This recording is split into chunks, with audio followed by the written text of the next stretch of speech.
Penawaran investasi di robot trading di Indonesia marak sejak 2 tahun terakhir. Perusahaan robot trading berlomba-lomba memberikan tawaran menggiurkan. Robotlah yang bekerja mendatangkan cuan besar, sementara pemiliknya tinggal duduk-duduk manis saja. Persoalannya, hingga kini Badan Pengawas Perdagangan Berjangka Komoditi atau BAPEPTI tidak pernah atau belum mengatur keberadaan robot trading untuk perdagangan berjangka. Dengan begitu, barang ini bisa disebut ilegal. Namun sayangnya, selama ini BAPEPTI terkesan berdiam diri. Kepada realitas, Kepala Pelaksana Tugas BAPEPTI, Didit Nurdiatmoko, tidak menampik soal ketiadaan aturan. Sepanjang tahun 2021 hingga 2022, BAPEPTI telah menindak sebanyak 1.578 kegiatan perdagangan berjangka komoditi secara ilegal. Justru itu praktek robot tradingnya itu awalnya mereka mendapatkan izin itu bukan untuk trading, ya kan? Sehingga memang di luar pengawasan kami, ya kan? Mereka dapat yang namanya SIUPL, Surat Izin Usaha Perdagangan Langsung. Jadi itu untuk perdagangan robot tradingnya, ya kan? Perdagangan robot tradingnya. Nah, ternyata mereka menyalahgunakan itu untuk trading, future trading, gitu kan? Nah, itu kan harus masuk dalam ekosistem yang diatur oleh BAPEPTI. Nah, ini yang mereka tidak masuk di situ, gitu. Sehingga sejak awal memang kami tidak melihat ke sana karena mereka tidak terdaftar di BAPEPTI. Auto Trade Gold bekerjasama dengan broker bernama Lego Market dan RBG Limited. Jika dilihat, dua pialang berjangka ini beralamat di luar negeri. Tim Realitas menelusuri jejak kedua perusahaan pialang tersebut. Lego Market LLC tercatat beralamat di Saint Vincent and Grenadines di Kepulauan Karibia. Setelah melakukan penelusuran mulai dari alamat IP dan mendapatkan nomor telepon, ditemukan yang meregistrasi perusahaan ini merupakan orang Indonesia dengan admin name Muhammad Rojib dan email bayucnd@gmail.com.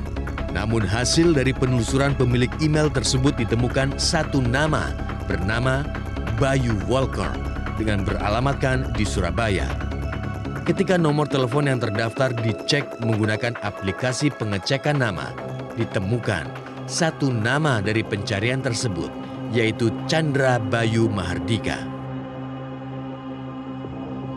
Lego Market juga bekerja sama dengan perusahaan pialang berjangka bernama RBG Limited.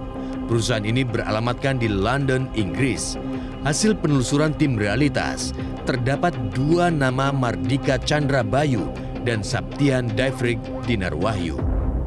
Keduanya tercatat sebagai director dan terakhir aktif pada Maret 2021. Dan ternyata status perusahaan ini adalah dorman. Anehnya, dengan segala kejanggalan yang ditemukan, robot trading ATG ini masih bisa beroperasi hingga terakhir 13 Juni lalu. Dani pun karena merasa dirinya dirugikan karena uang miliknya tidak dapat ditarik, akhirnya memilih membuat laporan pengaduan ke Bareskrim Polri. Direktur Tindak Pidana Khusus Bareskrim Polri menyebut ada kesamaan modus dari praktik robot trading. Mereka selalu mencantumkan nama dan alamat broker di luar negeri, namun sejatinya antah berantah alias palsu belaka. Ya, jadi biasanya robot trading tersebut menggunakan broker-broker dari luar negeri sehingga tidak bisa dicek oleh kita, ya kan? Hong Kong, Singapura, Belanda, Jerman. Nah, jadi broker-brokernya tentunya dari luar negeri. Tapi itu semua bohong semua. Tidak benar karena tidak ada uang yang mengalir untuk transaksi investasi, tidak ada. Kita sudah berdiskusi, berkomunikasi, berkolaborasi dengan teman-teman PPATK. Semua itu adalah bohong. Jadi semua menggunakan ponzi.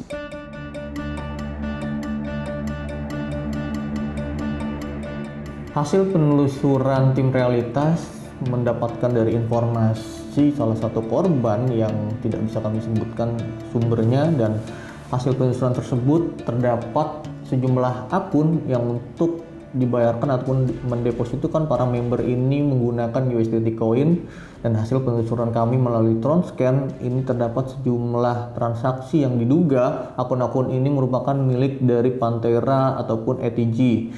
Nah, dari temuan kami juga di sini ada sejumlah akun yang nominal walletnya ini cukup fantastis, nilainya mencapai jutaan dolar Amerika. Praktik gelap robot trading di Indonesia juga mulai dilirik oleh Pusat Pelaporan dan Analisa Transaksi Keuangan. PPATK mencium aroma indikasi praktik pencucian uang dalam bisnis robot trading. Tidak tanggung-tanggung, tercatat ada transaksi mencurigakan senilai 35 triliun 700 miliar rupiah dari kegiatan robot trading. Ditengarai, bisnis robot trading kerap menggunakan perusahaan cangkang demi mengaburkan jejaknya untuk pencucian uang. Sedikitnya ada 433 rekening terkait robot trading telah dibekukan oleh PPATK. Ya, kita melihat memang beberapa fase itu kita mendeteksi adanya sindikasi ya. Jadi bukan satu kegiatan yang sifatnya parsial ya. Jadi ada konektivitas antara satu dengan lainnya ya, karena beberapa transaksi mengarah kepada satu titik yang sama. Tapi ada memang yang transaksinya itu parsial sendiri-sendiri. Ya, jadi ada kegiatan investasi ini sendiri, dia berdiri sendiri, tapi ada ini merupakan satu jaringan yang kemudian terkait dengan satu mastermind yang sama. Beragam modus terus dilancarkan para pelaku penipuan berkedok investasi. Gayung bersambut, iming-iming keuntungan besar dalam waktu singkat menjadi mimpi yang memabukkan bagi sebagian masyarakat. Publik perlu mawas, mengontrol diri untuk tidak terpancing mimpi-mimpi instan menjadi kaya raya mendadak bak sultan di media sosial. Di lain sisi, para pemangku kebijakan di negeri ini juga harus lebih mumpuni membaca kemajuan teknologi digital hingga sanggup menutup celah permainan kotor bermuka investasi.